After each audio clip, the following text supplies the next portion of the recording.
अस्सलामुअलैकुम and a very good morning. Espresso में आपको खुशामदीद कहेंगे। मैं हूं अरमला हसन और मैं हूं इमरान हसन। इस उम्मीद और दुआ के साथ कि आप खैरियत से हैं। मे भी ज़्यादातर लोग खासतौर पे पंजाब की हम बात करें तो अपने घरों में हैं, या तो काम पे जा नहीं सके, और इस्लामाबाद के अंदर तो वैसे ही आज सरकारी एरियाज़ के अंदर जो लोग जाते हैं वहाँ पे तो वैसे ही छुट्टी मनाई जा रही है। तो ये छुट्टी एक्चुअली मनाने वाली नहीं है, ये मुल्क की तल्ख सियासी सूरत हाल का पेश खेमा है कि बहुत सारे लोग अपने काम पे गए नहीं हैं या जा नहीं सके।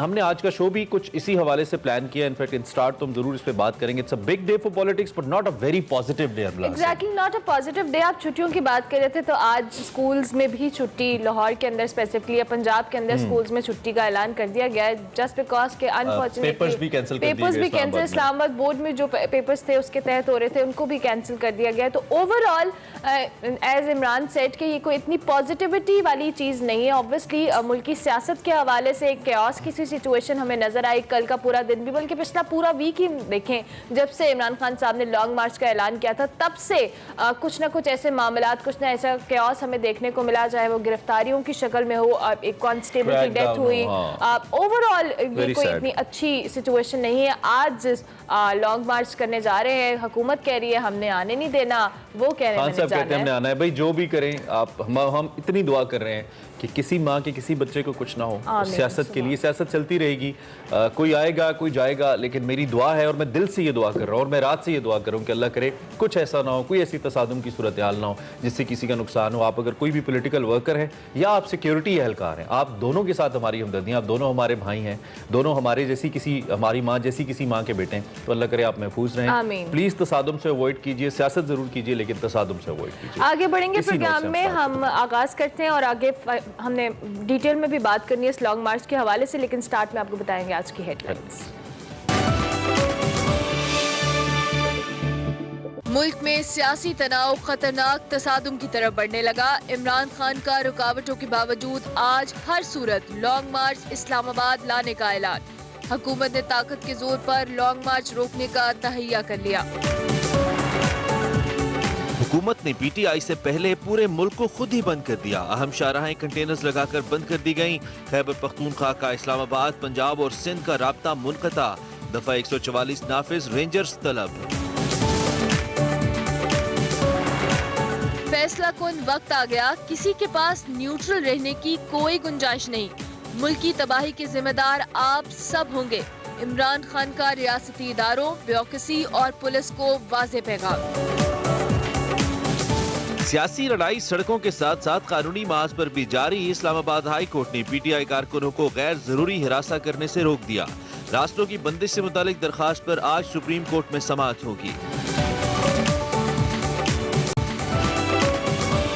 हेडलाइंस आपने जानी, अभी आपको बताएंगे आज की बड़ी खबर।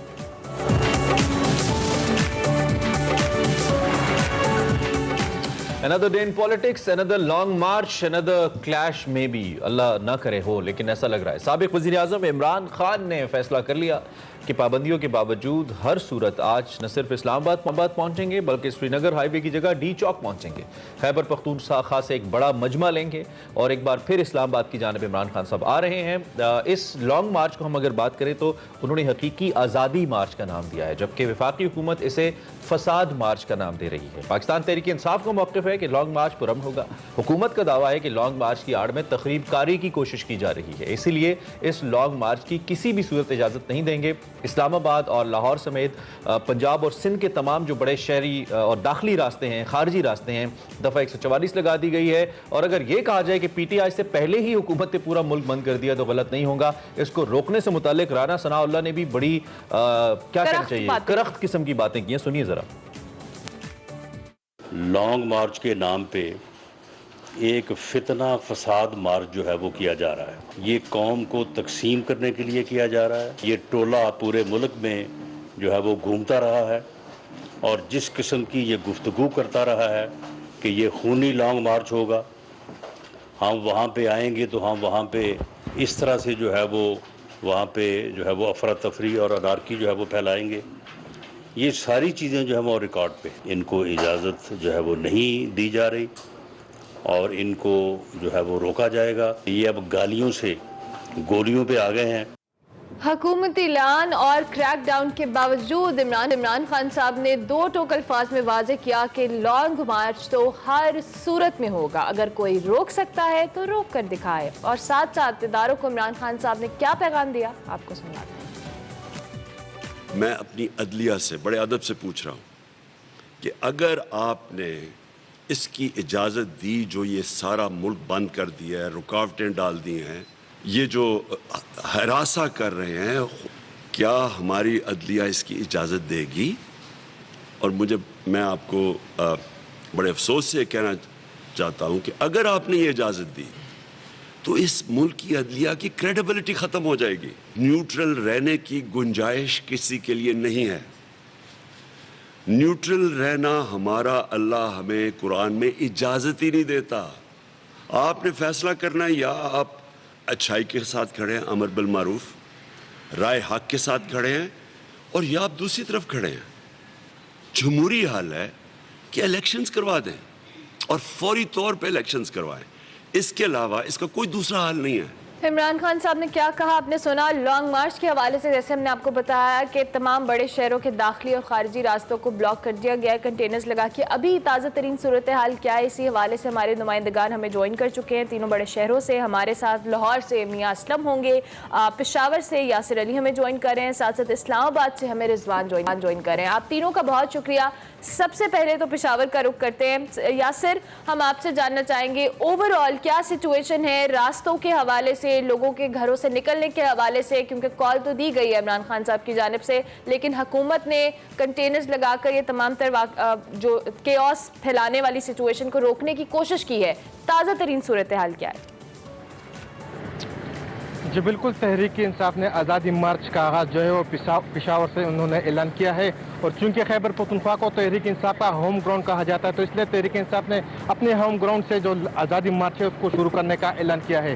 तो इसके लिए इमरान खान के 2 प्लान है। एक तो यह है कि वो मोटरवे से जाएंगे और सवाबी तक अपने कारकुनों के साथ जो काफिला है उसको लीड करेंगे, जबकि दूसरा जो इमरजेंसी प्लान है उसके मुताबिक इमरान खान जो है पेशावर से हेलीकॉप्टर में जाएंगे और सवाबी तक वो हेलीकॉप्टर में जाएंगे। जो खैबर पख्तूनख्वा की अगर बात की जाए तो खैबर पख्तूनख्वा के तमाम स्कूल भी आज खुले हैं, शाहराहें भी खुली हैं, ताहम जो शाहराह बंद है वो पंजाब की तरफ से बंद है। जो सवाबी से आगे जो दरिया सिंध है वहाँ पर कंटेनर लगा दिए गए हैं, वहाँ पर रोड को मुकम्मल बंद कर दिया गया है। जबकि अगर बात की जाए पेशावर की, तो पेशावर में कारकुनों को 10 बजे का टाइम दिया गया है। जो पेशावर टूल प्लाजा है यहाँ पर कारकुन 10 बजे जमा होंगे। उसके बाद इमरान खान यहाँ पर आएंगे और यहाँ से काफिले की शक्ल में यहाँ से रवाना होंगे। तो उसके बाद जो पहला पड़ाव होता है वो चासादा के जो इंटरचेंज है वहाँ पर आएगा, वहाँ पर कारकुन जो जुलूस है उसमें शामिल होंगे। उसके बाद जो दूसरा उसका पड़ाव होगा वो मर्दान में होगा। चूँकि मर्दान तहरीक इंसाफ का वहाँ पर कारकुनान की तादाद काफ़ी ज़्यादा है और तवक्को की जा रही है कि मर्दान से काफ़ी ज़्यादा तादाद में लोग वहाँ पर निकल रहे हैं। अभी जो इतलात मौसूल हो रहे हैं कि मर्दान में काफ़ी तादाद में लोग अभी सुबह से ही निकले हुए हैं। उसके बाद जो अगला पड़ाव होगा वो सवाबी में होगा, क्योंकि सवाबी भी वहाँ पर भी तहरीक इंसाफ के एमएनएज और एमपीएज हैं और वहाँ पर भी कारकुनों की तादाद काफ़ी ज़्यादा बताई जा रही है। तो वहाँ पर भी लोग उसके साथ वहाँ से भी, चूंकि आपने खुद ही कहा कि होम ग्राउंड है, इसलिए आपकी जो इन्फॉर्मेशन आ रही है वो बाकी स्टेशंस की निस्बत इस वक्त ज़्यादा इंपॉर्टेंट है। आप ये भी बता दीजिए हमें कि क्या सिर्फ कारकुनान ही हैं या कुछ ऐसी मशीनरी भी साथ, ये लोग क्रेन्स वगैरह भी लेकर आ रहे हैं जो कि कंटेनर्स वगैरह को हटाने का काम करेगी, क्योंकि पंजाब में तो कुछ बहुत अच्छी सिचुएशन नहीं है इस मार्च के लिए जो यहाँ पे दाखिल हो गई है।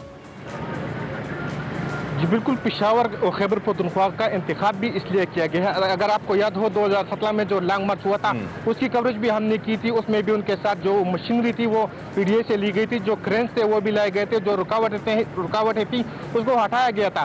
तो आज भी यही कहा जा रहा है कि उनके साथ क्रेन्स भी होंगी जो रुकावटें हटाने के लिए जो ठीक है। वापस आपकी तरफ आते हैं। आप कहते हैं machine, Rizwan you standing at Faizabad I believe, अगर मैं गलत नहीं कह रहा, बता दीजिएगा आप कहाँ पे हैं और क्या इस वक्त बिल्कुल लाहौर जैसी सूरत हाल है, पूरा शहर बंद कर दिया गया है और मुख्तलिफ टियर्स के अंदर ब्लॉकेज है, ओवरऑल क्या सिचुएशन है, क्या ऑब्जर्व किया आपने? जी मैं इस वक्त अटक के मकाम पर मौजूद हूँ, जहाँ से इमरान खान का काफिला पंजाब में दाखिल होगा। ये वो मकाम है जहाँ से पहली रुकावट का सामना इस काफिले को करना पड़ेगा। और खैबर पख्तूनख्वा में ज़ाहिर पीटीआई की हुकूमत है, तो पंजाब की हुकूमत ने उनको अटक पुल का जो हारून पुल है उस पर पहली रुकावट डाली गई है। उसके बाद मोटरवे के ऊपर जितने पुल हैं फिर अगला हरुपुर है, इसके अलावा फिर बुरहान इंटरचेंज है। इन सारे जो पॉइंट्स हैं वहाँ पर कंटेनर्स लगाकर इनको मुकम्मल तौर पर सील किया गया है। दूसरा ये है कि जो पुलों के ऊपर तारकोल और जो कांच है, छोटी छोटी बोतलें, कांच की बोतलें होती हैं, उनको रोड के ऊपर रखा गया है ताकि कोई गाड़ी वहाँ से ना गुजर सके। इसके अलावा पुलिस की भारी नफरी अटक के मकाम पर तैनात है। आपको याद होगा 2017 में जब इमरान खान ने उस वक्त एक इस्लामाबाद मार्च की कॉल दी थी, तो वज़ीर आला उस वक्त के खैबर पख्तूनख्वा के वज़ीर आला परवेज़ खटक वो पूरी फोर्स के साथ आए थे और उसके बाद इनको यहाँ पर रोका गया था। बहुत शदीद मुज़ाहमत का सामना करना पड़ा था। 8 घंटे से ज़ायद उनको इस मकाम के ऊपर मुज़ाहमत का सामना करना पड़ा और उसके बाद पसपाई इख्तियार करना पड़ी। लेकिन अब सूरत हाल पहले से थोड़ी सी इसलिए मुख्तलिफ है कि इमरान खान खुद काफिले को लीड करते हुए आ रहे और जो उनके साथ फिर जाहिर है, जैसे अभी बता रहे थे कि वो क्रेन है और ये सारी चीज़ें वो लेकर आएंगे, रुकावटें हटाएंगे, यही प्लान है।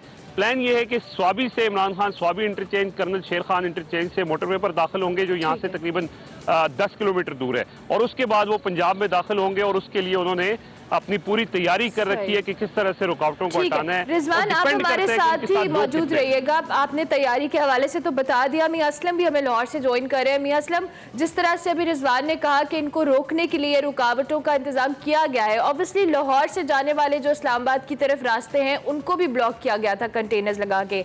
आप इस वक्त कहाँ पे मौजूद हैं? आपके इर्द गिर्द क्या सूरत हाल आप ऑब्जर्व कर रहे हैं? जी बिल्कुल, मैं इस वक्त न्याजी चौक में मौजूद हूँ और ये वो मुकाम है जहाँ पे पाकिस्तान तहरीक इंसाफ की क़यादत ने जो है वो तमाम अपने कारकुनों को, लीडरान को और जितने भी अहम रहनुमा हैं उनको यहाँ पहुँचने की हदायत की थी।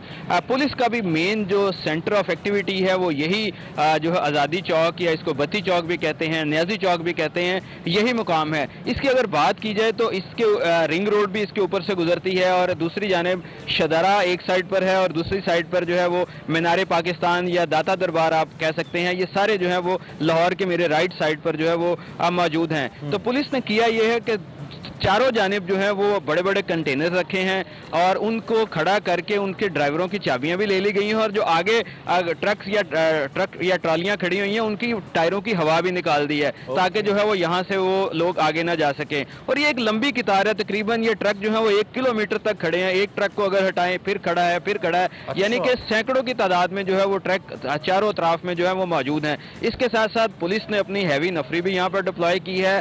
जो वाटर कैनन होती है, वाटर गन जो होती है वो मौजूद है। उसके अलावा जो मिर्चों में डालने वाला स्प्रे है वो भी यहाँ पर जो है वो पुलिस के पास मौजूद है। पंजाब में स्पेशली एंटी राइट्स फोर्स का क़याम किया गया था जो सिर्फ पुरतशद्दद मुजाहिरे या मुजाहिरीन को रोकने के लिए एक फोर्स बनाई गई थी, उसकी भी एक बड़ी हैवी डिप्लॉयमेंट जो है वो यहाँ पर की गई है। इसके साथ साथ आंसू गैस और लाठी चार्ज का सारा सामान जो है वो भी यहाँ पर जो है वो मौजूद है। और यहाँ पर इतनी ज्यादा यकीनी तौर पर ये पहला मार्च तो नहीं है जो आप कवर कर रहे हैं, आपने इससे पहले भी देखा होगा और ये रुकावटें और ये पुलिस नफरी की तैनाती भी इससे पहले देखते रहे, लेकिन क्या इस दफ़ा पंजाब हुकूमत के इंतजामात पहले से ज़्यादा सख्त और मुख्तलिफ नज़र आ रहे हैं या फिर पहले जैसा ही है? कुछ मुख्तलिफ नज़र आ रहा है इस दफ़ा आपको? नहीं जी, ये पहले से जो है वो मुख्तलिफ नज़र आ रहे हैं। एक तो पिछले 2 दिन से जो है वो पुलिस बड़ी प्रोएक्टिव एक्टिव है और उसने मुख्तलिफ जो है वो छापे मारने शुरू किए। इनके दफातर में नहीं कोई जा सका, प्रेस कॉन्फ्रेंस किसी को नहीं करने दी जा सकती। जहाँ कोई अनाउंस करता था कि इकट्ठे हो रहे हैं वहाँ पर पुलिस पहुँच जाती थी और वो वहाँ से फरार हो जाते थे। रात शफकत महमूद के घर में, उसके भाई के घर में, उसकी बहन के घर में और ख़ुद उसके अपने घर में छापे मारे गए। कोई तकरीबन 900 पंजाब में गुज़िश्ता रात सिर्फ छापे मारे गए हैं। और लाहौर में जो मियाँ महमूद रशीद हैं, साबिक वज़ीर बल्दियात थे, और सेनेटर एजाज अहमद चौधरी, इन दोनों को जो है वो हिरासत में लिया गया है। पहले की निस्बत सख्त इंतजाम हैं, गिरफ्तारियां हो रही हैं, कारकुनों के घरों में छापे मारे जा रहे हैं। लेकिन पहले होता था कि सिर्फ रावी पुल पे चंद कंटेनर रख के सड़क बंद कर दी जाती थी, लेकिन अब एक लंबी कतारें हैं गाड़ियों की और उनकी हवा भी जो है वो निकाल दी गई है ताकि ठीक है असलम वापस आते हैं। रिजवान, चूंकि आप उस पॉइंट पे मौजूद हैं जिसमें आपने खुद कहा कि बड़ा घमसान का रन पड़ा था और फर्क ये है कि इस दफा परवेज खटक तो हैं ही लेकिन लीड इमरान खान साहब खुद कर रहे हैं। कुछ स्ट्रेटजी मालूम हो पाई है? क्योंकि कुछ इतलात ये भी हैं कि इमरान खान साहब अगर बाय रोड नहीं आ पाते तो शायद एक प्लान ये भी हो सकता है कि इमरान खान साहब हेलीकॉप्टर के जरिए ही आ जाएं। दूसरी जानिब राना सनाउल्लाह कह बैठे कि उनको नहीं आने दिया जाएगा। तो इस जगह का महल वकूअ क्या है? किस हद तक सपोर्टिव है सिक्योरिटी इदारों के लिए जिन्होंने यहाँ पे उनको रोकना है और किस हद तक सपोर्टिव है मकामी कारकुनान के लिए जो आ रहे हैं यहाँ पे? कौन सबकत ले जा सकता है? देखें, जो खैबर पख्तूनख्वा से उम्मीद है पीटीआई को कि बहुत बड़ी तादाद होगी लोगों की, और अगर बहुत बड़ी तादाद होती है उनकी एक्सपेक्टेशन के मुताबिक तो फिर उनके लिए आसान होगा रुकावटों को तोड़ कर आगे बढ़ना। लेकिन ये डिपेंड करता है कि वो उनके साथ जो लोगों की तादाद है वो कितनी है। दूसरा जो स्ट्रेटजी की बात है, स्ट्रेटजी पहले ये थी कि इमरान खान पेशावर से लीड करते हुए आएंगे, और अब उसमें तब्दीली आई है, सवाबी से इमरान खान लीड करते हुए आएंगे। वो ये चाहते हैं कि ताकि ताज़ा दम दस्ते उनके साथ हों, और वो जब यहाँ पर पहुंचे अटक पर और पंजाब के बॉर्डर पर, तो वो इसके बाद जो रुकावटें हैं उनको उबूर करते हुए आगे जाएं। हेलीकॉप्टर के जरिए वो सवाबी पहुंचेंगे, लेकिन इस्लामाबाद वो हेलीकॉप्टर के जरिए नहीं आएंगे, वो प्लान में नहीं है। इमरान खान बाय रोड आएंगे और यही उनका प्लान भी है। ठीक है, ठीक है यासिर, इन दी एंड आपसे भी, चूंकि पेशावर है जहां पे आप खड़े हैं, यहाँ पे तो हमें कोई गहमा गहमी ऐसा बैकग्राउंड नजर नहीं आ रही है। कौन सा मकाम मुकर्रर किया गया है कारकुनान के जमा होने के लिए, जो पेशावर की मकामी क़यादत है तहरीक इंसाफ की, और उसके बाद स्ट्रैटेजी भी कोई सामने आई है, कोई प्लान्स अपने लीक किए हैं या आप तक इतलात कुछ पहुंची हों कि अगर प्लान ए नाकाम होता है तो बी क्या होगा? देखिए, इस वक्त उन्होंने मुख्तलिफ प्लान्स बनाए गए। इस वक्त मैं पेशावर जो टूल प्लाजा है, पेशावर इंटरचेंज, हम यहाँ पर मौजूद हैं, और अभी तक कारकुनों की तादाद जो है वो ना होने के बराबर है, क्योंकि कारकुनों को पहले 10 बजे का टाइम दिया गया था, उसके बाद टाइम चेंज करके 8 बजे का दिया गया है। ताहम अब 10 बजे बजने वाले हैं, कारकुनों की तादाद इंतहाई कम है। तो यही तवक्को की जा रही है, जो उनके जो मकामी जो अमायदीन है, जो लीडरान हैं, उनको कहा गया है कि वो अपने साथ कारकुनों को ले आएँ। तो अभी तक कोई जो उनके लीडर हैं अभी तक यहाँ पर पहुँचे नहीं। ताहम तवक्को की जा रही है कि 10 बजे के बाद वो यहाँ पर पहुँचे, और 10 बजे के बाद यहाँ पर लोग पहुंचेंगे, जो वहाँ के मायदीन हैं उनके साथ उनके कान पहुंचेंगे। बहुत शुक्रिया हमारे तीनों नुमाइंदगान का, मियां असलम, यासिर और रिजवान, आप तीनों हमें अपडेट कर रहे थे। और अपना ख्याल भी रखिए आप तीनों। एग्जैक्टली, कवरेज के दौरान भी आप सबको अपना ख्याल रखना है। हम सब, हमारी बेस्ट विशेस आपके साथ है कि अल्लाह ताला आपको अपने हिफ्ज़ व अमान में रखे, और जो आज सिचुएशन होने वाली है या जो एक्सपेक्टेड है उससे जितना मैक्सिमम हो सके खुद को बचाएं। और तमाम लोगों से रिक्वेस्ट है कि अगर आप सियासत के हिस्सा है तो प्लीज किसी तसादुम से गुरेज करें। जनाब ब्रेक लेंगे, ब्रेक के बाद हाजिर होंगे, आप देखते रहिए Express. Welcome back to Express. मुल्क की मौजूदा सियासी सूरत हाल की बात कर रहे हैं, और मुसलसल इस हवाले से अपडेट्स भी आ रही हैं। लाहौर भर को जैम किया गया है, रोड्स ब्लॉक हैं, पंजाब का बाकी सूबों से राब्ता मुनक़ता कर दिया गया है। इस वक्त सूरत हाल क्या है, मजीद इस पर भी बात करें। हमारे साथ इस वक्त इस तज्जिए के लिए कि सूरत हाल बनी क्यों, और क्या कोई शख्सियत ऐसी है इस वक्त जो इस कॉन्फ्लिक्ट को अवॉइड कर सकती है, ये ना हो और पोलिटिकल प्रोसेस भी चल जाए, सबकी अना की तस्कीन भी हो जाए और किसी का नुकसान भी ना हो। इसी पर हम बात करते हैं। हमारे साथ आमिर इलियास राना साहब मौजूद हैं, सीनियर साफ़ी, हमारे ब्यूरो चीफ भी हैं, उनसे ज़रा राय लेते हैं। और इस्लामाबाद में भी चूँकि आमिर साहब हैं, और इस वक्त हमारे दरमियान ऐसी पाबंदियाँ हैं कि हम आमिर साहब से नहीं मिल सकते बाय रोड, क्योंकि राब्ते मुनक़ता हो चुके हैं मुकम्मल तौर पर एक मुल्क में रहते हुए। आमिर साहब गुड मॉर्निंग, बहुत शुक्रिया आपने हमें ज्वाइन किया। सूरत हाल कुछ खास हौसला अफजा नहीं है जो खबरें आ रही हैं, तो अगर मैं स्टार्ट यहीं से करूँ कि अभी भी क्या कोई रास्ता मौजूद है कि ये तनाव की सूरत हाल ना हो, टकराव ना हो, और इस सूरत हाल से हम बच जाएं? कोई सियासी रहनुमा अपनी सोच पॉजिटिवली उसको इस्तेमाल करे, कोई ऐसा रास्ता है आमिर साहब? जी बहुत शुक्रिया, आपकी सोच बहुत अच्छी है, हमारी सोच बहुत अच्छी है, लेकिन हमारे सियासी रहनुमाओं के पास इस सोच का वक्त नहीं है, इतनी वसअत कल्ब नहीं है, इतनी आला दरफी नहीं है कि पाकिस्तान का सोचें। अगर हम हुक्मरानों की बात करें तो वो हुक्मरानी को बचाने, मुल्क को बचाने के नाम पे तमाम रास्ते बंद कर चुके हैं, और इमरान खान साहब को सिर्फ नजर आ रहा है कि मेरी कुर्सी गई है तो मैं किस तरीके से उसे वापस हासिल कर सकूं, और उसके लिए वो सियासत की इस जिद्दोजहद को इस्लाम और मरने मारने का मकाम कह रहे हैं, और शेख रशीद साहब इसे खूनी इनकलाब से ताबीर कर रहे हैं। अब आप आ जाएं जो आपने असल सवाल पूछा कि कोई है। देखिए, इस वक्त वैसे तो कोई नहीं है, क्योंकि किसी को हमने इज्जत के काबिल छोड़ा नहीं है, चाहे हम एस्टेब्लिशमेंट को ले लें। देखिए, इमरान साहब की प्रेस कॉन्फ्रेंस बराह रास्त एस्टेब्लिशमेंट को कर रही हैं। उन्होंने जजों को भी चैलेंज किया है कि आपकी भी काबिलियत का जजमेंट आ रहा है, लेकिन फिर भी आज सुप्रीम कोर्ट का अभी एक बेंच थोड़ी देर में समाअत शुरू करेगा जस्टिस एजाजुल अहसन साहब की सरबराही में, जिसमें मुनीब अख्तर साहब भी हैं, और एक और मौजूद जज, 3 जज बैठ के उसको केस को सुनने जा रहे हैं। अशतर उसाफ साहब उसकी तैयारी कर रहे हैं। असद उमर साहब ने अपनी पार्टी की तरफ से इस जो इस्लामाबाद हाई कोर्ट बार के सदर की दरखास्त है, क्योंकि वो बार भी तकसीम हो गई है, उनकी तरफ से भी जो तकसीम है सुप्रीम कोर्ट में नजर आएगी कि ये इनकी जाती दरखास्त है, बार की नहीं है, और वो इस्लामाबाद में रास्ते बंद करने से मुताल्लिक है, जो कि इस्लामाबाद के इर्द गिर्द बंद है। इस्लामाबाद के अंदर कोई रास्ता बंद नहीं है, सवाए रेड जोन पे जो इमरान खान साहब के अपने दौर में भी बंद रहा। तो मैं आ रहा हूं, जो आपका सवाल है वो है फिर सुप्रीम कोर्ट का बेंच। क्या बेंच मार्क मुकर्रर करेगा? क्या वो ब्लैंकेट इजाजत दे देंगे? क्या वो असद उमर साहब जो दरखास्त लेके फैसल फरीद साहब के रेफरेंस वकील साहब जो हैं उनकी दरखास्त के साथ पहुंच रहे हैं पार्टी बनने, क्या उनको कोई पाबंद करेंगे? क्योंकि मसला ये है कि 2014 में इमरान खान साहब ने जब धरना किया था तो उस वक्त चौधरी निसार वजीर दाखिला थे, तो इन्होंने उनको ब्लैकबेरी के जरिए मैसेज करके बताया था कि टेक माई वर्ड्स, हम यहाँ तक आएंगे आप पारा में और इससे आगे नहीं जाएंगे। और उसके बाद वो आगे बढ़ते चले गए। फिर टीवी पे हमला हुआ, सुप्रीम कोर्ट के ऊपर गीले कपड़े टांगे गए, कब्रें बनाई गई। तो वो जो माजी है वो इमरान खान साहब का साथ छोड़ने को तैयार नहीं है, क्योंकि फिर जो कुछ आज हुकूमत कर रही है ये तहरीक लब्बैक के साथ ये कर चुके हैं। इससे ज्यादा चौक यतीम खाना लाहौर में दुनिया को पता है कि वहाँ क्या। इसी पुलिस जिसको आज ये कह रहे हैं कि ये बड़ी जालिम हो गई है, क्या इसी पुलिस ने बुजदार हुकूमत और इमरान खान साहब के ऑर्डर्स पे वो जो वहाँ पे तसल्ली की थी तहरीक लब्बैक के कारकुनों की, और जवाबन फिर उन्होंने मुरीदके के पास आके की। क्या ये हम भूल चुके हैं? ऐसा नहीं है। सियासत में कोई चीज छुपी भी नहीं है, सबका रिकॉर्ड सामने है, जिसकी बुनियाद पे जो 11 जमाती इत्तेहाद है जिन्होंने कल सारों ने मिलकर काबीना के बाद प्रेस कॉन्फ्रेंस की और उन्होंने इन्हीं के बयानात और वही सुप्रीम कोर्ट में पेश भी किए जाएंगे। जहां पुलिस के तशद्दुद की कुछ वीडियोस पीटीआई लेके जा रही है, वहीं पे इन्हीं के सारे बयानात की क्लिपिंग्स वीडियो शायद हुकूमत भी पेश कर देगी, क्योंकि अभी तक सुप्रीम कोर्ट ने बहरहाल फ्रीक तो किसी को नहीं बनाया सिवाय नोटिस इशू करने के कि उनको एक दरखास्त मिली है और बेंच बना दिया गया है। लेकिन अख्तर औसाफ साहब भी सुबह 9 बजे से सुप्रीम कोर्ट में अपने उसके साथ इंतजामिया को बैठे हुए हैं, जवाब देने हैं।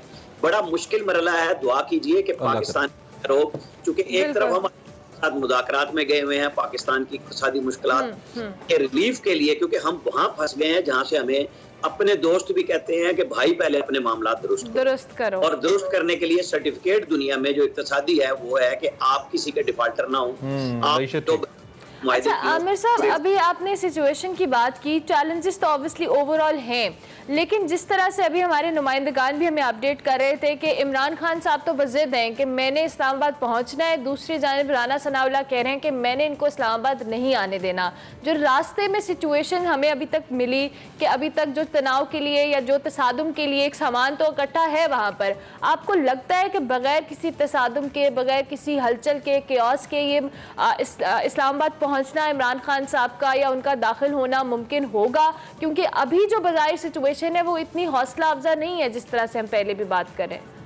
देखिए, इमरान खान साहब जब क्रेनों और गाड़ियों और लोगों के हसार में निकलेंगे तो इंतजामिया ने जो इंतजाम किए हुए हैं, अगर तो वो उनकी क्रेनों ने तोड़ दिए तो वो निकलेंगे आगे, क्योंकि जाहिर है कि पुलिस नंगी गोलियां तो नहीं चला सकती, लेकिन खुदा न खास्ता इसमें शरपसंद अनासिर घुस सकते हैं। आप देखें कि आज सुबह लाहौर में अभी मोहम्मद इलियास साहब ने खबर ब्रेक की थी 9 बजे में से कुछ देर पहले देख रहा था कि क्लाशनकोफ और संगीत बड़ा हैवी असलहा निकला है। जो पीटीआई के लाहौर के सेक्रेटरी जनरल हैं वो गाड़ियां शाड़ियां छोड़ के भागे हैं, उनके ऊपर पुलिस का रेड हुआ, वो सारी चीजें पर्चा दर्ज हो गया।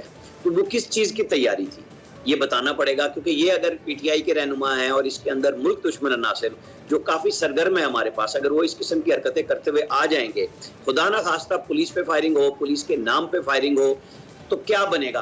ये कोई लीडरशिप सोच नहीं रही। और मैं इसमें लीडरशिप में तमाम को कह रहा हूँ, जैसे मैंने कहा कि हुकूमत और इमरान खान साहब, असल मसला ये है कि इमरान खान साहब बार बार जलसों में ऐलान कर चुके कि मैंने टेलीफोन नंबर मुनक़ता कर दिए, मैं बात नहीं करूंगा जब तक मेरी डिमांड पूरी नहीं होती कि मुझे डेट दे दे। तो ये जिद वाली बात है ना, जब आप लचक ही नहीं दिखाते, आप बात नहीं करते। और कल उन्होंने एक इंटरव्यू में भी कहा कि मैंने लचक ये दिखाई थी कि मैंने 20 को डेट नहीं दी, मैंने 2 दिन वेट किया और मुझे लगा कि ये मुझे ट्रक की बत्ती के पीछे लगा रहे हैं। ये मुल्क है जहाँ पे आप, मैं, कोई भी किसी जाती अना पे नहीं जा सकता। आपके पास जब मौका था, आप अदम एतमाद से पहले जो आप कह रहे हैं, अब आपने सारी चीजें कह दी। पहले सिर्फ आपको 7 मार्च को पता चला कि 8 मार्च को जो अमेरिकन मरासला वहां से आ गया। अब आप चाहते हैं जून, जुलाई और अगस्त की तारीखें दे रहे हैं कि आपको पता चल गया था, आपको माहौल पता चल गया था, और आपने पहले माहौल बनाने की कोशिश में ये कहा कि मैं अंडे टमाटर की कीमतें कम करने नहीं आया, जिसकी कीमत की अब उन्हें 10 दिन में, 40 दिन में बहुत ज्यादा। अच्छा, वो और दूसरी बात जी आमिर साहब, जी आखिरी बात छोटी सी, वरना ये बात रह जाएगी। तो आपने उस वक्त मैंडेट फ्रेश लेने के लिए क्यों नहीं असेंबली तोड़ी? फिर आपने एस्टेब्लिशमेंट से क्यों राब्ता अपने वजीरों के जरिए कराया कि मुझे मौका दे, मैं असेंबली तोड़ दूं? साजिश अदम एतमाद के बाद ही क्यों नजर आई? और दूसरी जानिब ये भी है कि मामला, आमिर साहब आप अग्री करेंगे, सिर्फ 6 माह का है गालिबन।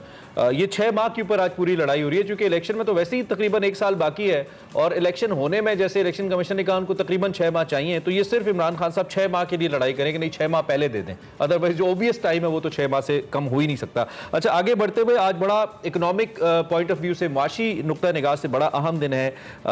पाकिस्तान के जो मुज़ाकरात चल रहे हैं वो हतमी मराहिल में है IMF के साथ। कल दो के सऊदी अरब से एक अच्छी खबर आई कि हमें $3 अरब मिल रहे हैं, लेकिन किसी भी मुल्क की जब सियासी सूरत हाल, सियासी मंजरनामा आमिर इलियास राणा साहब अच्छा ना हो, तो आप मुझसे बेहतर जानते हैं कि उस मुल्क का जो माशी मंजरनामा है वो बेहतर हो ही नहीं सकता। तो आज का ये मार्च हमारी इस माशी पोजीशन को कितना नुकसान पहुंचा सकता है, जिसका ताल्लुक बराह रास्त अवाम से है, जिसकी बात इमरान खान साहब कर रहे हैं? देखिए, चूंकि अब ये चीजें क्लियर हो चुकी हैं, गवर्नमेंट ने अब तक एक डिसीजन ले लिया है कि हम अगले साल अगस्त तक हुकूमत चलाएंगे, और उसके नतीजे में 1.5% सूद की शरह भी बढ़ चुकी।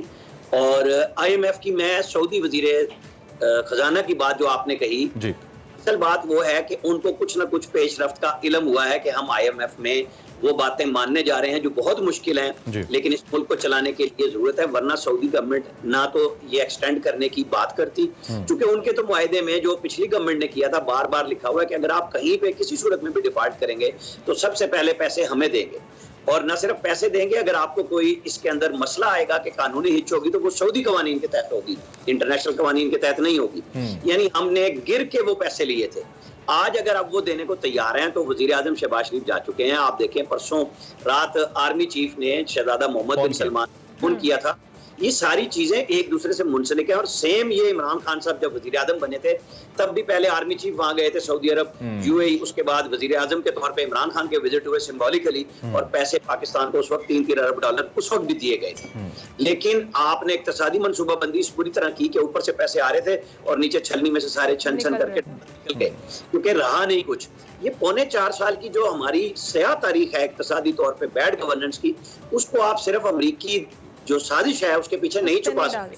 आप और हमने सबने उससे सफर किया है। खुदा के आप देखें तो सही कि इक्तिदार इतना जरूरी नहीं है, ये मुल्क बहुत जरूरी है, ये सबके सोचने के लिए जरूरी है। हो सकता है कि सुप्रीम कोर्ट का बेंच कोई रास्ता हमारे लिए बना दे, क्योंकि यही अब वो रास्ता है कि अगर तहरीक इंसाफ के असद उमर वहां पे शर्त देंगे, बड़ा मसला होगा और गवर्नमेंट उसमें ऑब्जेक्शन करेगी, क्योंकि ये सब चीजें देखने के बाद पहले मुकर चुके हुए हैं उस वक्त 2014 में, और वो लेके आ गए थे डी चौक में, और रात में इमरान खान साहब ने उसको कह दिया है कि मैं श्रीनगर हाईवे नहीं बल्कि मैं डी चौक। ठीक है, all eyes on supreme court, अल्लाह करे। लेकिन यहाँ पर बात एक ये भी है कि हमारे इदारे इस हद तक माजूर नजर आते हैं बहुत से मामलों में कि हर चीज़ के लिए हमें सुप्रीम कोर्ट की तरफ देखना पड़ता है। ये मामलात पार्लियामेंट के अंदर सेटल होने चाहिए, पार्लियामेंट की साइडलाइंस पे होने चाहिए, बट हर चीज़ के अंदर कोर्ट्स को इंटरवीन करना पड़ता है। ये भी बहुत अनफॉर्चुनेट है जमहूरी निज़ाम और कोर्ट की क्रेडिबिलिटी पे जिस तरह से सवाल उठाए जाते हैं, ये भी अफसोसनाक है। अभी हम एक ब्रेक लेंगे, ब्रेक के बाद हाजिर होंगे। आप देखते रहिए एक्सप्रेस।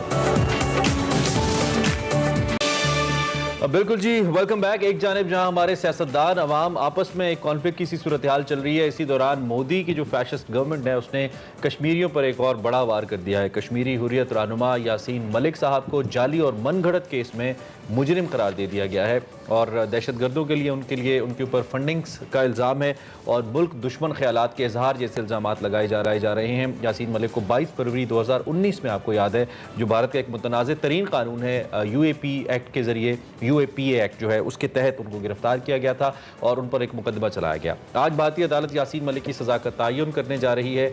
इससे कबल जो मकबूजा कश्मीर है, वादी के अंदर मुकम्मल हड़ताल भी है, और कुछ भी सज़ाओं से है, कुछ भी सज़ा एक्सट्रीम हद तक भी जा सकती है भारत की हुकूमत। इसी पे हमने बात करनी है और इस दुआ के साथ बात करनी है कि अल्लाह करे यासीन मलिक साहब को रिलीज़ करे भारतीय हुकूमत, उनका आमीन। इस हवाले से हमारे साथ नईमा अहमद साहिबा मौजूद हैं, सीनियर ब्रॉडकास्ट जर्नलिस्ट हैं, उनसे हम बात कर लेते हैं। बहुत शुक्रिया नईमा साहिबा। नई दिल्ली के हवाले से अगर हम बात करें तो उसकी खुसूसी अदालत यासीन मलिक के खिलाफ जो ये भारत में मुतनाज़ तरीन कानून UAPA एक्ट के तहत समाअत करी है, ये एक मुतनाज़ कानून के तहत हुर्रियत रहनुमा को मुजरिम कैसे करार दिया जा सकता है, इस हवाले से आप बताइए। जो UAPA है इसको तो बाज़ लोग और कश्मीरी जो है वो इसको मुतनाज़ समझ रहे हैं, लेकिन भारत की जो अक्सरियत है, जो हिंदू मेजॉरिटी है, वो इसको मुतनाज़ कानून नहीं समझ रही है, क्योंकि इसमें से अगर आप देखेंगे इस वक्त भी अभी एक रिपोर्ट भी आई थी कि जिसमें हिंदुस्तान में बहुत सारे मुसलमान इस कानून के तहत लाए गए हैं जिनको हिरासत में लिया गया है, और कश्मीर में तो बहुत सारे जो बच्चे नौजवान इस कानून के तहत इनको गिरफ्तार किया गया है और जेलों में भी हैं। लेकिन सवाल ये है कि अदालतों ने अभी तक, जिन पे काफ़ी लोग भरोसा भी कर रहे थे कि अदालतें इस कानून को नाअहल करार देंगे और ये एक तरफ से जो लोगों को हरासा करने की एक तरह से कार्रवाई है वो इसको स्ट्रक डाउन करेंगे, लेकिन अभी तक वो नहीं हुआ। इसलिए अब चाहे NIA है, चाहे दूसरी जो फेडरल एजेंसीज हैं, अगर इस तरह के केसेस किसी के खिलाफ लगाने हैं, आयद करने हैं, तो वो UAP का सहारा लेते हैं। टेरर फंडिंग केस जैसा ये है या सेडिशन के चार्जेस लगाते हैं। तो ये सिलसिला काफ़ी देर से अब चल रहा है, न सिर्फ कश्मीरियों के खिलाफ बल्कि हिंदुस्तान में भी बहुत नहीं साहब, एक जानिब पाकिस्तान के दो फॉरेन मिनिस्टर बिलावल भुट्टो ने मुतालबा किया है कि उनको फौरी तौर पर आज़ाद किया जाए। यासीन मलिक साहब को बड़ी कुर्बानियां उनकी है, एक अरसा उन्होंने असीरी में गुजारा है, उनकी फैमिली यहाँ पे है, उनके बच्चे यहाँ पे हैं। तो मेरा सवाल यहाँ पे ये है कि इस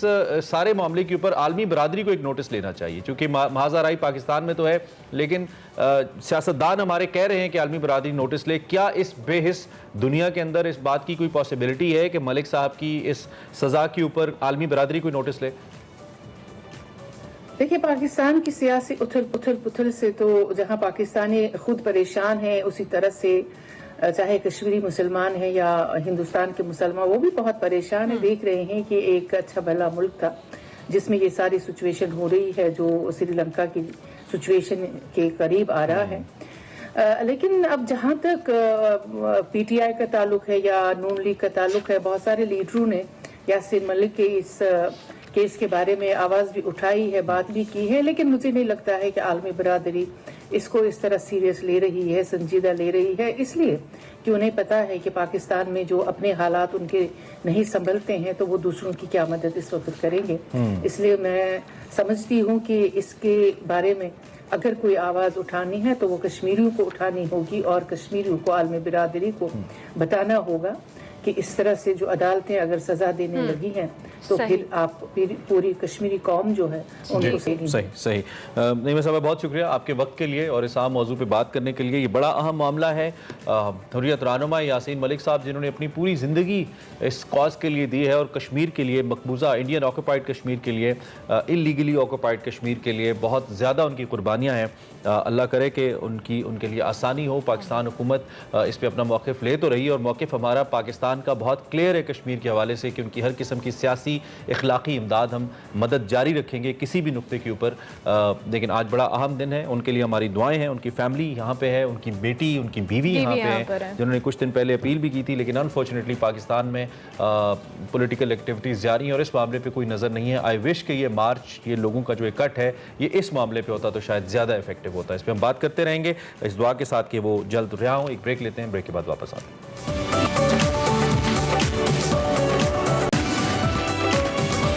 वेलकम बैक टू एक्सप्रेस। अब बात करेंगे हमारे सेगमेंट माइंड मैटर्स में मंशियात के बढ़ते हुए इस्तेमाल के हवाले से। वकार अहमद मलिक क्या बता रहे हैं, देखते हैं आज का माइंड मैटर्स। अस्सलाम वालेकुम नाज़रीन, मैं हूं वकार अहमद और आप देख रहे हैं माइंड मैटर्स। बात यह है कि जो मीनिंग ऑफ लाइफ है या ज़िंदगी का जो मकसद है या मकसदियत है, इसके हवाले से पिछले 300-400 सालों में बेतहाशा बहस हुई है।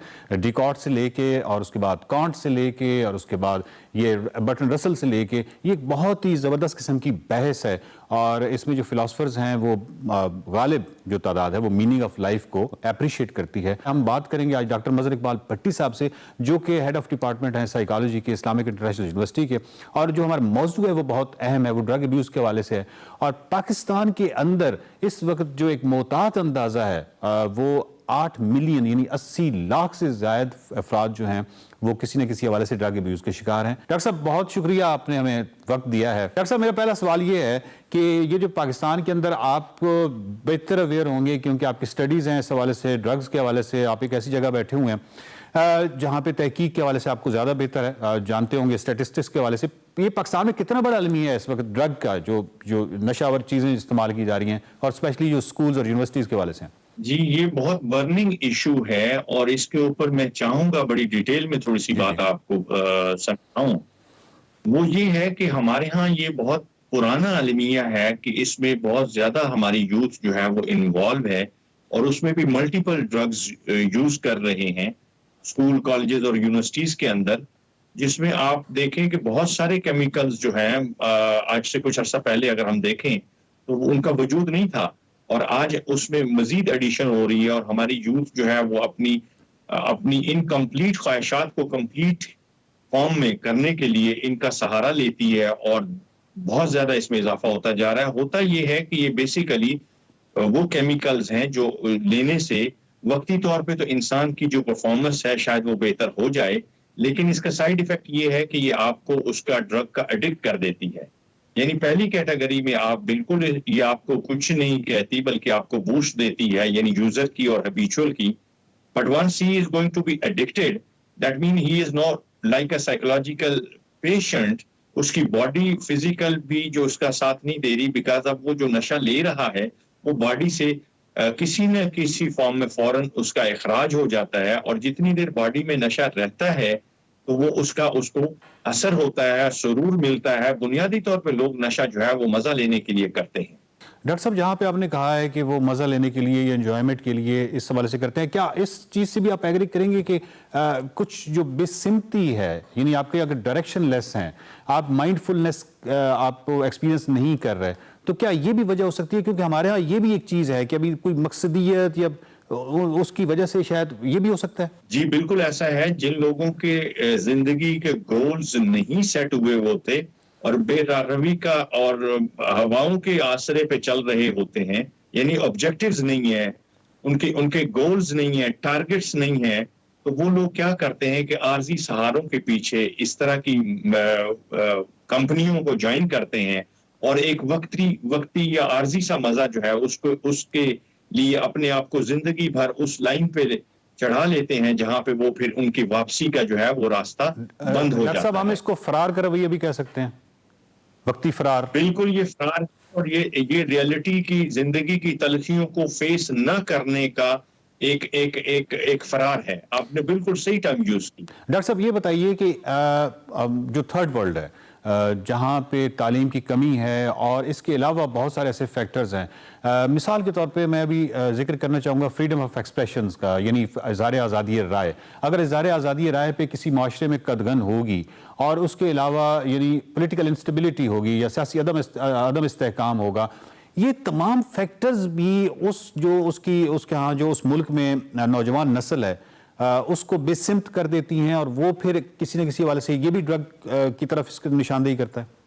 जी बिल्कुल ऐसा ही है। Human is a social animal. इसको तो इंटरेक्ट करना है अफराद के साथ, एक्सप्रेस करना है, कम्युनिकेट करना है, और जब इस तरह की कुछ सोशल या लीगल पाबंदियों का सामना होता है तो फ्रस्ट्रेशन या स्ट्रेस बढ़ती जाती है, और जब वो स्ट्रेस बढ़ती है तो फिर ये लोग इस तरह के आर्जी सहारों के पीछे ड्रग्स का इस्तेमाल करते हैं, जिसमें फिर केमिकल भी और नॉन केमिकल भी और हर किस्म के मंशियात का इस्तेमाल करते हैं और उन रियलिटीज को फेस करने की पोजीशन में नहीं होते। डॉक्टर साहब, ये बताइए कि ये जो आजकल एक चीज़ LSD और MDM में और इस तरह के केमिकल्स फैले हुए हैं, अच्छा कुछ जो लोगों से मैं वाकिफ़ भी हूँ कि MDM में इस्तेमाल करने की वजह से और इस तरह केमिकल वो साइकोसिस डेवलप कर लेते हैं और फिर साइकोसिस का ये नहीं पता होता कि अब महीने के बाद जाएगा या 6, मतलब मैं जिस फ़र्द को जानता हूँ वो तकरीबन 6 महीने साइकोसिस का शिकार रहा और बहुत आहिस्ता आहिस्ता फिर जाके उसमें से निकला। जी, इस तरह के केमिकल्स के हर केमिकल्स के डिफरेंट साइड इफेक्ट्स हैं। जो मामूली से मामूली केमिकल है जिसको आप चर्स कहते हैं, वो 27 to 29 डेज में उसकी डिटॉक्सिफिकेशन बॉडी से होती है थ्रू ड्रग्स। ठीक है। अच्छा, उसके साथ साथ आप उसकी कॉग्निटिव जो है अलाइनमेंट, उसकी साइकोथेरेपी, काउंसलिंग ये करते हैं तो फिर भी उसको 3 से 4 माह लग जाते हैं।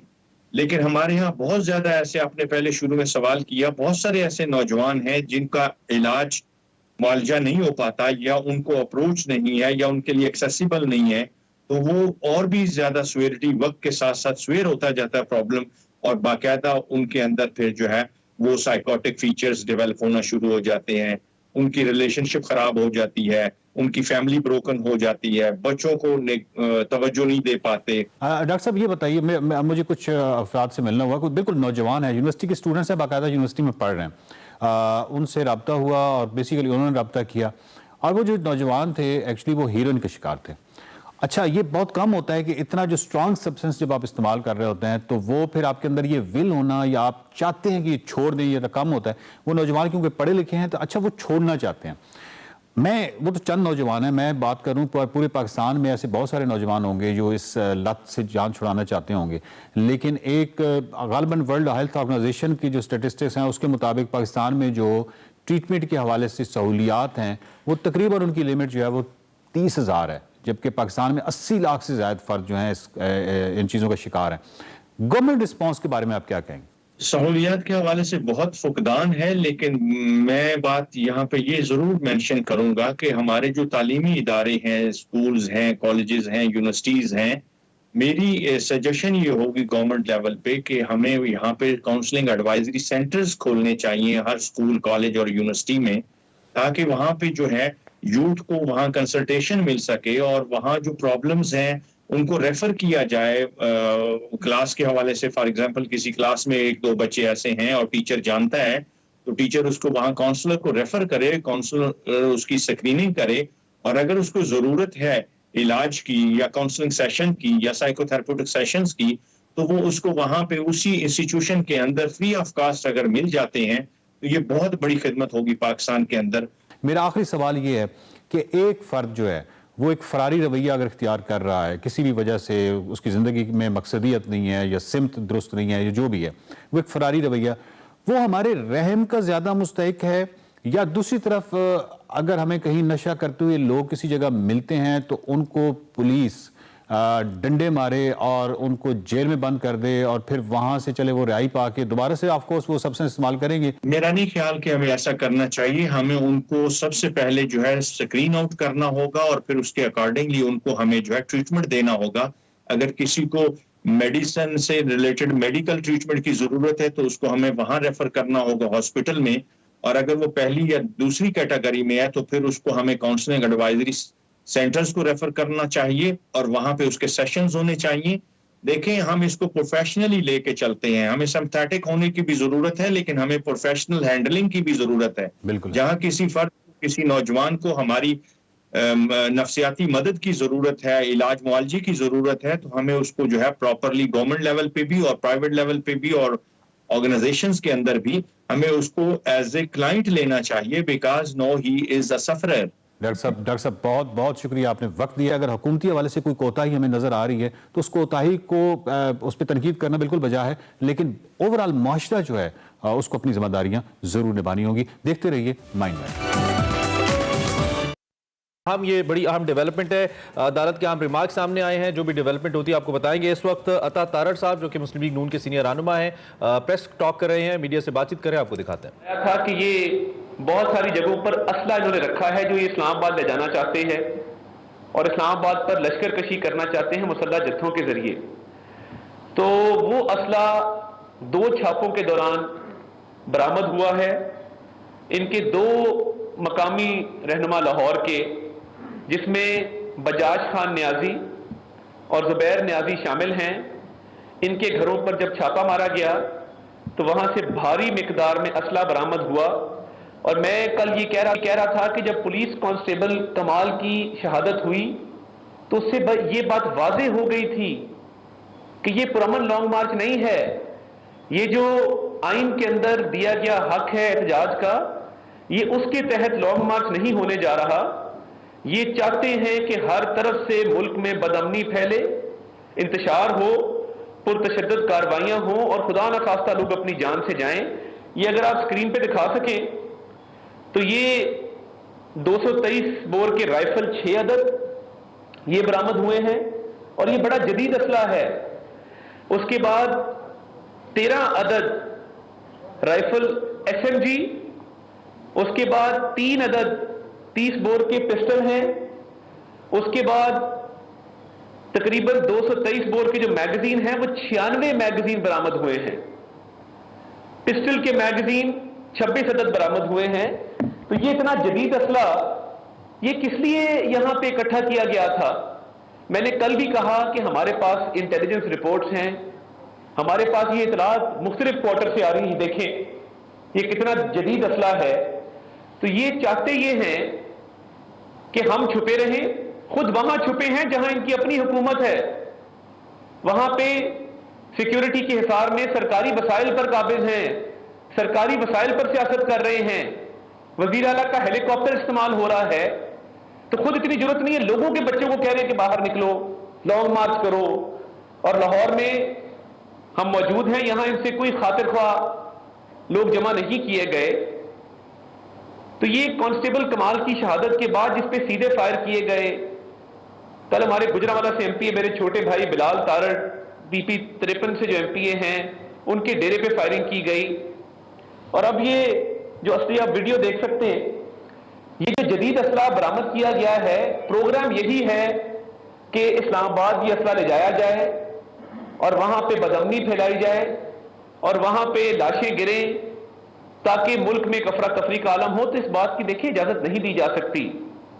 अवाम से फिर माजरत करते हैं और अवाम से माफी मांगते हैं कि ये उनको वक्ती तौर पे मुश्किलात का सामना करना पड़ा, मगर इमरान न्याजी साहब की जो अब जो जंग है रियासत के खिलाफ और जिस तरीके से वो इस मुल्क में एक अफरा तफरी का आलम चाहते हैं, लोगों के जानो माल के तहफ़्फ़ुज़ के लिए कल दफा 144 लगाई गई, लोगों के जानो मालो तहफ़्फ़ुज़ के लिए कल शाहराहें बंद की गई।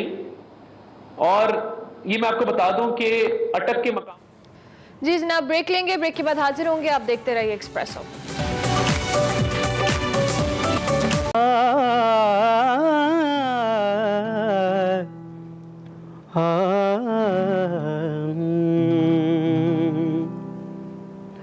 मैं तेरी मस्त निगाही का भरम रख लूंगा, होश आया भी तो कह दूंगा मुझे होश नहीं। हंगामा है क्यों बरपा, थोड़ी सी जो पीली है। हंगामा है क्यों बरपा, थोड़ी सी जो पीली है। डाका तो नहीं डाला,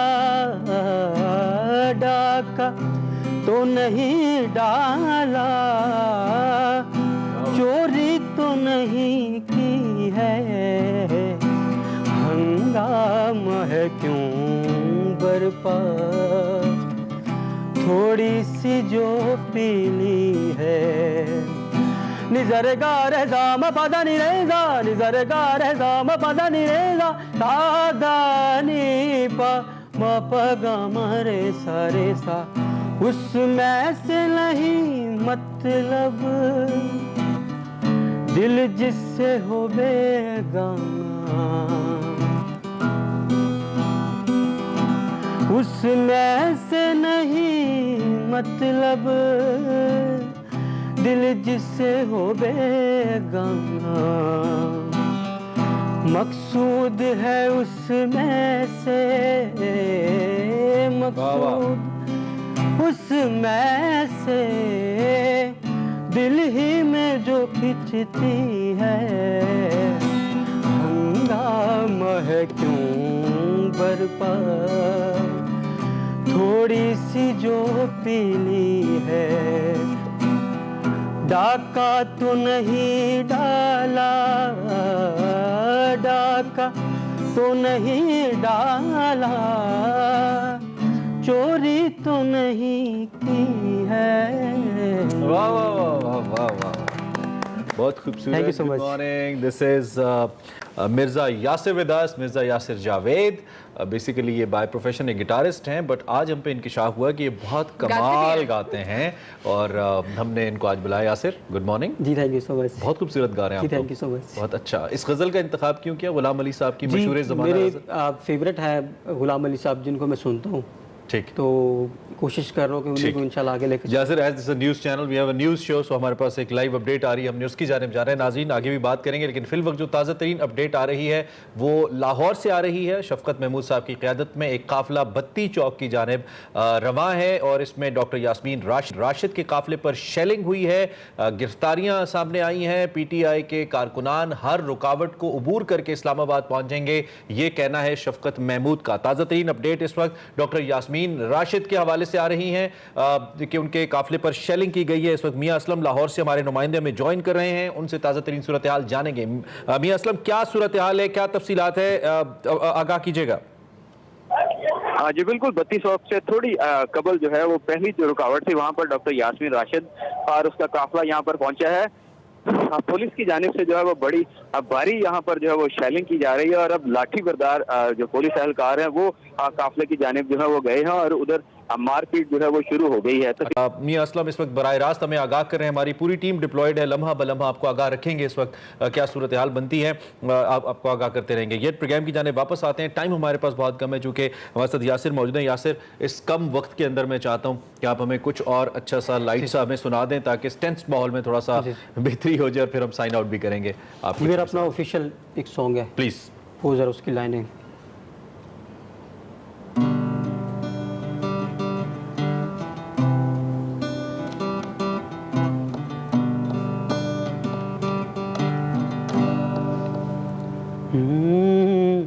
देखने को तुझको दिल करता है मेरा, क्या बताऊं तुझ पे दिल मरता है मेरा। देखने को तुझको दिल करता है मेरा, क्या बताऊं तुझ पे दिल मरता है मेरा। कसम है कसम तेरी कसम है, तू सनम है सनम मेरा सनम है।